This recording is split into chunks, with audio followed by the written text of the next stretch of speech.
Hey everyone, welcome in CLAT Point and let's start today's the Hindu news discussion जो कि CLAT, ALET, CLAT PG, NLS SET and other law entrance test आप देंगे आप लोगों के लिए काफी इंपॉर्टेंट हो सकता है।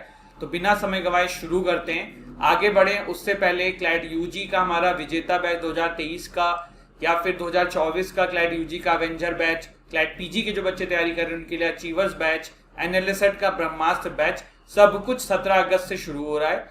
मतलब कि आज से शुरू होगा, आज ओरिएंटेशन होगी एंड कल से जो है फिर आपके क्लासेस शुरू हो जाएंगी। तो इफ यू वांट आप लोग हमारी एप्लीकेशन डाउनलोड कर लीजिए और डेमो क्लासेस देखिए, अगर अच्छा लगता है तो आप इनरोल कर सकते हैं। डिस्क्रिप्शन में कॉन्टैक्ट नंबर भी है जहां पे ज्यादा जानकारी के लिए आप इन कोर्सेज के बारे में कॉल कर सकते हैं। सबसे पहले देखिए एक आर्टिकल है रिमिशन विदाउट रिफॉर्म। अभी बेसिकली ये मामला जो है ना ये गुजरात का है और अभी वहां पे एक बड़ी कॉन्ट्रोवर्सी हो गई है इस पूरे मामले की वजह से। ये क्या है थोड़ा सा समझते हैं। देखिए मैं आपको पहले थोड़ा सा पीछे लेके जाता हूं। ये वो 11 कन्विक्ट थे जिनको लाइफ इम्प्रिजमेंट की सजा मिली हुई थी, ठीक है।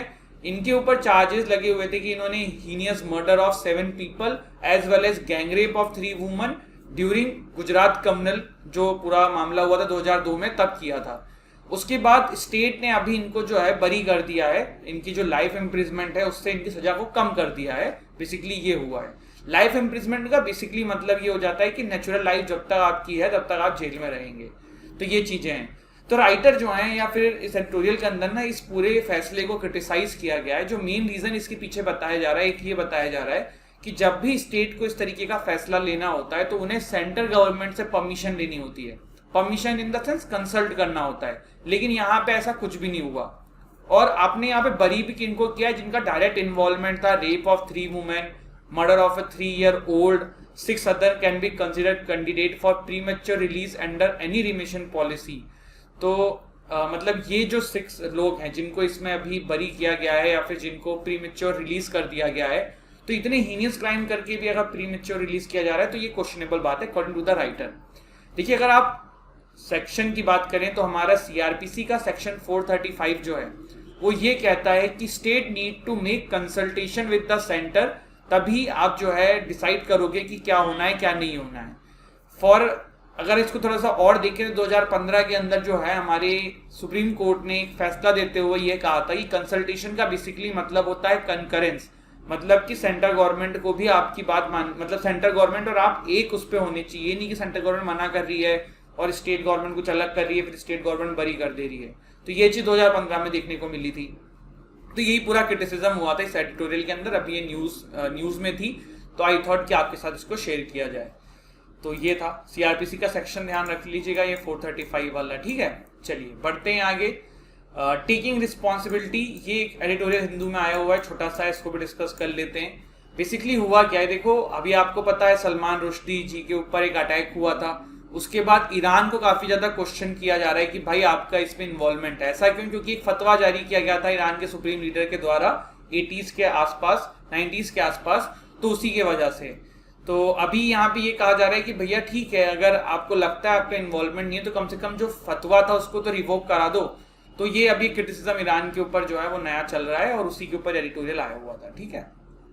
अब यहाँ पे देखिए एक न्यूज आई है, Chinese tracking vessel reaches Sri Lanka port. तो युआन वैंग 5 इसका नाम है। ये काफी अभी न्यूज में चल रही है, हम काफी बार इसका नाम सुन रहे हैं। तो युआन वैंग 5 जो है बेसिकली ये एक चाइना के द्वारा बनाई हुई वेसल है, जिसको बोला ये जाता है कि ये जो इसका पर्पस है वो ये है कि ये युआन वैंग क्लास शिप है, used to track satellite, rocket, intercontinental ballistic missiles launches, ठीक है। तो इन सभी चीजों को ये ट्रैक करने के लिए यूज करी जाती है। चाइना के पास आई थिंक ऐसे 7 है टोटल, है ना। 7 of these tracking ships are with China. आप थोड़ा सा इसका ये देख सकते हैं इमेज। तो ये है ये युआन वैंग 5। देखो अभी इतना इस पे क्या दिक्कत हो रही है, क्यों अचानक से न्यूज इतना आ गया है। देखो चाइना ने ना श्रीलंका के अंदर एक पोर्ट बनाना था, हबनटोटा पोर्ट, उसके लिए काफी सारा पैसा दिया था। जब चाइना ने ये पैसा दिया था तो श्रीलंका ने पैसा ले लिया था, बट श्रीलंका इस पैसे को वापस नहीं कर पाया। अब श्रीलंका जब इस पैसे को वापस नहीं कर पाया तो चाइना का वो हबनटोटा पोर्ट जो है ना, सॉरी श्रीलंका का जो हबनटोटा पोर्ट जो था ना, वो चाइना ने लीज पे ले लिया 99 ईयर्स के लिए। अब जब लीज पे लिया था तब चाइना ने कहा था कि हम यहाँ पे कोई भी मिलिट्री टाइप के ड्रिल्स नहीं करेंगे। अब ये काइंड ऑफ मिलिट्री ड्रिल तो नहीं है, लेकिन ये जो शिप है ना ये इसी पर्पस के लिए यूज हो रही है, और चाइना जो है ये अगल बगल की कंट्री से प्रेशर डालने के लिए इसको लाया है। तो अभी श्रीलंका की इस पोर्ट पे जो है चाइना ने अपनी इस शिप को लेके आया है। अभी इसमें आप पॉलिटिक्स भी देखिए कि चाइना एंड श्रीलंका के लोग जो है इसको दिखाया गया है कि फ्लैग दिखाते हुए वेलकम कर रहे हैं, पर ये लोग कौन है? ये वही है चाइना के सपोर्टर्स हैं, या फिर चाइना नहीं पैसे दिला के खड़े कर दिए होंगे। तो इस तरीके की चीजें हैं। इंडिया एंड यूएस ने इसको बिल्कुल क्रिटिसाइज किया है और उन्होंने कहा कि आप इस तरीके की चीजें नहीं कर सकते हैं। ऑल दो चाइना ने यहाँ पे फिर यही कहा है कि हमने कोई भी इंटरनेशनल लॉज का वायोलेशन नहीं किया इस शिप को श्रीलंका में लाके। बढ़ते हैं आगे। एक न्यूज हमने काफी दिन पहले पढ़ी थी कि भारत की जो कुछ कुछ ऑर्गेनाइजेशंस हैं, जैसे कि फुटबॉल की जो है हमारे यहाँ पे AIFF, या फिर हॉकी की जो है हॉकी इंडिया फेडरेशन, हमने कुश्ती वाला भी देखा था। तो इस पे ये हो रहा था कि इनको जो इंटरनेशनल ऑर्गेनाइजेशंस है ना जिनके अंडर में ये खेलते हैं, जैसे कि ICC एक इंटरनेशनल क्रिकेट काउंसिल है जिसके अंडर में BCCI या फिर इंडियन क्रिकेट टीम खेलती है।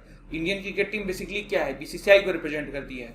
तो इसी तरीके से अभी हुआ क्या कि भारतीय फुटबॉल को रिप्रेजेंट करती है AIFF, all India football federation.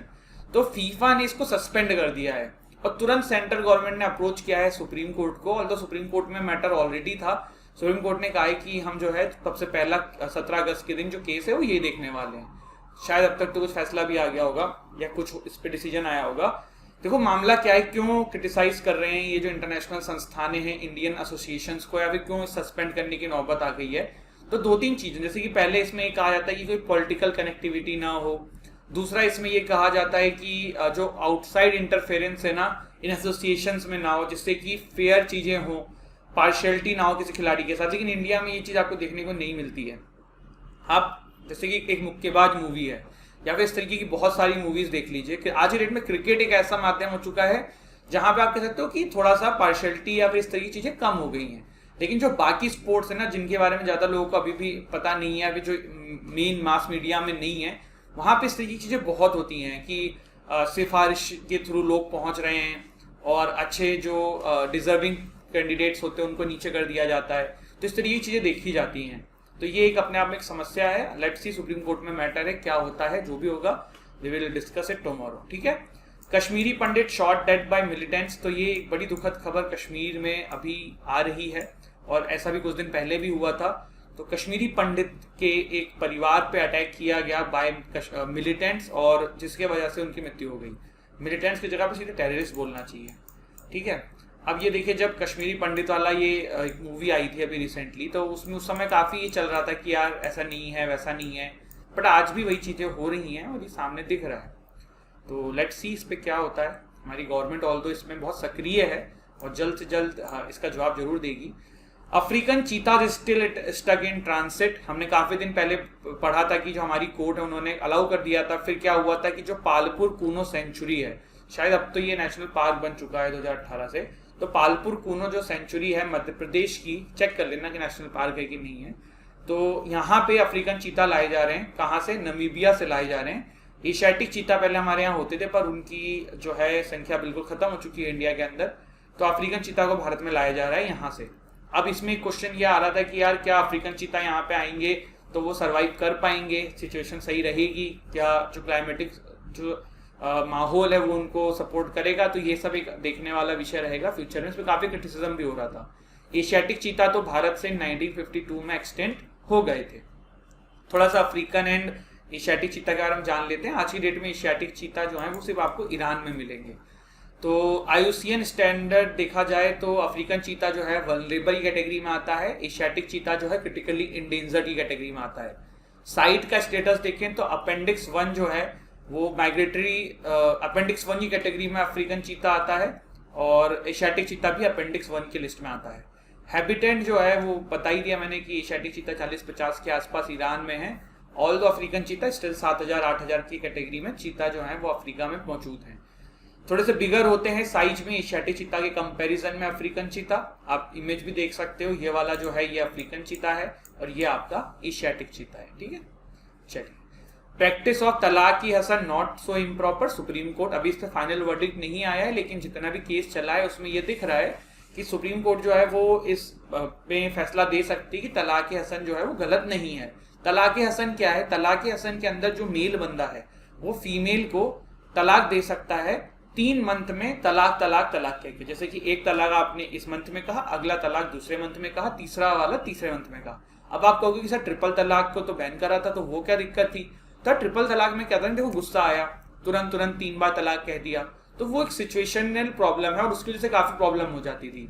लेकिन यहाँ पे 3 मंथ का टाइम मिलता है, तो इसीलिए तलाक हसन इतना इम्प्रॉपर नहीं है, ऐसा सुप्रीम कोर्ट ने कहा है।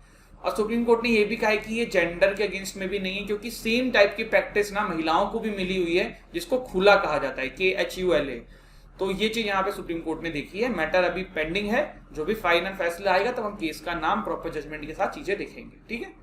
इसके बाद China sets sanction on Taiwan figures. तो आपको समझ में आ ही रहा है क्या हो रहा है, ताइवान के अंदर जो है यूएस वेलकम हो रहा है। अब यूएस वेलकम हो रहा है तो चाइना क्या कर सकता है, तो सैंक्शंस लगा रहा है। देखो इतना आसान नहीं है कि एक अनुमान ये लगाया जाता है कि जैसे रशिया ने अटैक कर दिया था यूक्रेन पे, चाइना भी कर देगा ताइवान पे।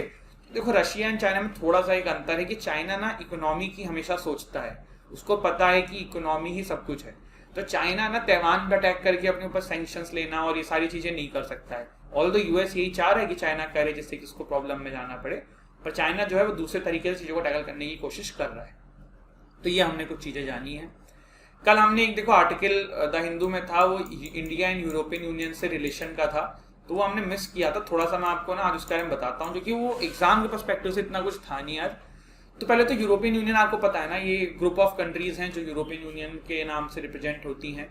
हेडक्वार्टर इनका ब्रुसेल्स बेल्जियम में है। तो देखो भारत एंड EU के रिलेशन अभी थोड़े बेटर हो रहे हैं, लेकिन भारत जो है ना वो EU से दब भी नहीं रहा है। जैसे कि अभी हमारे जो जयशंकर जी गए थे यूरोपियन कंट्रीज में ट्रैवल करने के लिए, तो काफी क्रिटिसाइज किया जा रहा था कि आप रशिया को ट्रेड कर रहे हैं, रशिया को आप क्रिटिसाइज नहीं कर रहे हैं, इस तरह की चीजें। तो खुलेआम जयशंकर जी ने क्रिटिसाइज किया था यूरोपियन कंट्रीज को। उन्होंने कहा था कि आप लोग जो हैं वो खुद अपने आप में नहीं देख रहे हैं। Most of the European countries जो हैं वो भैया रशिया से ले रही हैं, गैस इंपोर्ट कर रही हैं, ऑयल इंपोर्ट कर रही हैं, तो आप उनको कहिए ना, आप हमें क्यों कह रहे हैं। तो ये भी एक चीज थी। तो ये सब थोड़े से प्रॉब्लम्स भी हैं इंडिया यूरोपियन यूनियन के रिलेशन में। एक प्रॉब्लम ये भी है कि यूरोपियन यूनियन अभी थोड़ा सा यूएसए के अलाइंड है। वो चाहता है कि इंडिया भी जो है वो सपोर्ट करे यूएसए एंड यूरोपियन यूनियन को, पर इंडिया जो है वो रशिया और यूरोपियन यूनियन या यूएसए किसी भी साइड में नहीं है।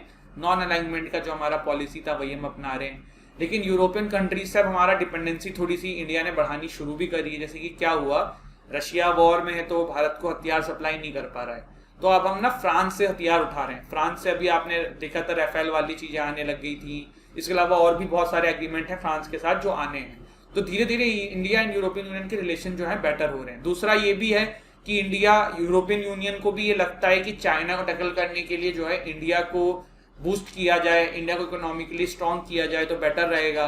इंडिया के अंदर यूरोपियन यूनियन की बहुत सारी कंट्रीज जो हैं, यूरोपियन बहुत सारी कंट्रीज ने इन्वेस्टमेंट किया हुआ है। आई थिंक मैंने कहीं पढ़ा था कि 37 या 47,000 या कुछ ऐसा कुछ है जितनी जॉब जनरेट करी हुई है इन कंपनीज ने इंडिया के अंदर। तो ये सारी चीजें हैं जो हमने इसमें देखी, और आई होप आपको गाइस ये सेशन जो है अच्छा लगा हो। क्या क्या हमने देखा एक बार रिवाइज कर लेते हैं यार। लास्ट में देखो हमने एक न्यूज देखी थी कुछ, है ना, स्टार्टिंग से कर लेते हैं, ठीक है। तो सबसे पहले हमने देखा रिमिशन विदाउट रिफॉर्म्स, गुजरात वाला मामला जहाँ पे 11 कन्विक्ट्स को छोड़ दिया गया है। और टेकिंग रिस्पॉन्सिबिलिटी ईरान को जो कहा जा रहा है।